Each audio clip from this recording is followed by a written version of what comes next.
আছেন আপনারা যারা পেজে ভিডিও আপলোড করে তাদের ভিডিও তৈরি করা কি এতটাই সোজা? Welcome back to my page. আশা করি সবাই ভালো আছেন। আলহামদুলিল্লাহ আমিও ভালো আছি। আসলে যারা ভিডিও আপলোড করে বা ভিডিও তৈরি করে তাদের ভিডিও তৈরি করার পেছনে কিন্তু অনেক ঘটনা ঘটে যায়, অনেক ঘটনাও থাকে। এইসব ঘটনাগুলো কিন্তু সব সময় ভিডিওর মাধ্যমে তুলে ধরা যায় না। অনেক সময় রান্না করার ক্ষেত্রে কিন্তু আমরা এত পরিষ্কারভাবে রান্না করি সেটা দেখাই, কিন্তু তার পেছনে কিন্তু আমাদের অনেক পরিশ্রম থাকে। আসলে একটা ভিডিও তৈরি করার পেছনে কিন্তু একেবারে কম পরিশ্রম হয় না কখনই।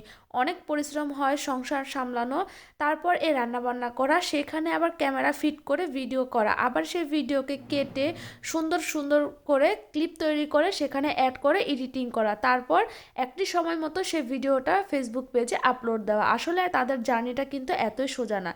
তো আলহামদুলিল্লাহ আমিও শুরু করেছিলাম সেই জার্নিটা, কতটুক পর্যন্ত এগিয়ে যেতে পারবো সেটা কিন্তু আমারও জানা নাই। ধরেন আমরা যখন রান্না করতে যাই, রান্না করার সময় কিন্তু আমরা একটা ভিডিও তৈরি করি, সেই ভিডিওটার পেছনে কিন্তু আমাদের অনেক ঘটনা ঘটে যায়। বসানোর পর অনেক সময় ফ্যামিলির অনেক লোক কিন্তু ডাকাডাকি করে এটা করে দিতে হবে সেটা করে দিতে হবে, আর রান্না রেখেই কিন্তু সেই কাজগুলো আমাদের সবার আগেই করে দিতে হয় তাদেরকে।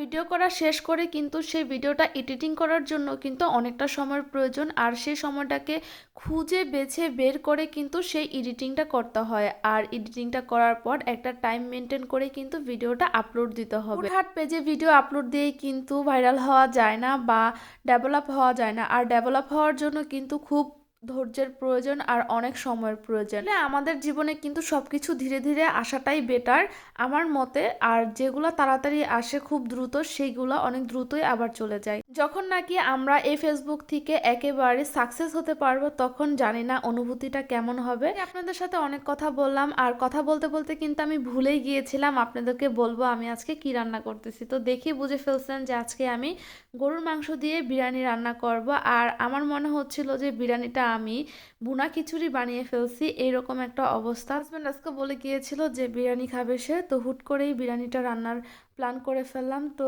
এই তো আমার রান্নার অবস্থা। আর বিরিয়ানিটা রান্না করতে করতে আমি চিন্তা করতেছিলাম যে আসলে এটা কিন্তু আমি বিরিয়ানি রান্না করতেছি না, এটা হয়তো বা ভুনা খিচুড়ি রান্না করতেছি। তো ফাইনাল লুক দেখলে কিন্তু আপনারাও বলবেন যে হয়তো বা আমি ভুনা খিচুড়ি রান্না করতেছিলাম, এই কোনো বিরিয়ানির চেহারা না। আর চেহারাটা কিন্তু তার অন্যরকম হয়ে গিয়েছে। তো আমি মাংসগুলা কিন্তু পোলার চালের সাথে মিক্স করে দিতেছিলাম, আর জানি না কেমন হবে, তেমন একটা ভালো ফ্লেভার আসতেছে না। সব সময় কিন্তু আমি ট্রাই করি ভালোভাবে রান্না করার। বিরিয়ানির যে গরুর মাংসটা ছিল সেটা কিন্তু আমি আগে রান্না করে রেখেছিলাম, আর রান্না করার সময় কিন্তু মশলাটা একটু বেশি পড়ে গিয়েছিল, তাই কালারটা বেশি হয়ে গিয়েছে। আর কালারটার কারণে কিন্তু মনে হচ্ছে যে আমি ভুনা খিচুড়ি রান্না করতেছিলাম। তো যাই হোক, যে কোনো একটা খাবার তো হবে, আলহামদুলিল্লাহ বলে খেয়ে নেব। তো এই তো আমার বিরিয়ানির ফাইনাল লুক। সবাই ভালো থাকবেন, আল্লাহ হাফেজ।